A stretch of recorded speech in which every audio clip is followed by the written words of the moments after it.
Sa wakas, dumating din ang order ko. Nandito na guys yung in-order ko. Kasi ito, sira na.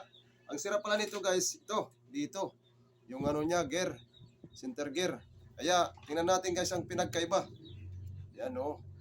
Parehas lang. Pero binilang ko ito bago ako mag-order ito. Bali, 10 itong ano niya dito sa gilid. Pinakangipin. Ito naman ay 10. Ang pinagkaiba na ito guys ay walang marking dito na 220 volts or ano kaya. Tingnan natin guys. So, meron dito siyang to. Kikita ba ninyo? Yan o. Ba talaga yung original? Kaysa bago kong in-order guys. Tingnan nyo. Oh, wala o. Kahit wala. Yan ang pinagkaiba.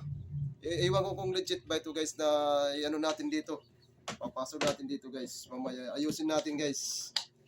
Kasi ito na yung inintay natin para makapaglaban ng maramihan. Hindi tayo masusugatan yung kamay natin guys. Kung legit ba ito.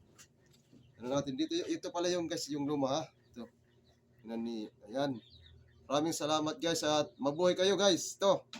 Ano na natin guys ito. Lalagyan na natin ng screw. Para makapanlaban na tayo. Kasi na tayo na tambak-tambak na yung laban natin kasi yung business ko nasusugatan sa kamay. Yan guys, do it yourself na ito. DIY lang muna tayo guys, DIY. Yan. Para mano natin guys. Para ito yung sira guys kasi maingay, nakabulaw sa kabilang bahay. Yan ngayon guys. Ano natin yan. Mag-DIY lang kayo guys para hindi magastok. Yan ang ano lang dito, sikreto. Yan. Guys, mabuhay kayo at maraming salamat pala sa inyong pagsuporta sa akin.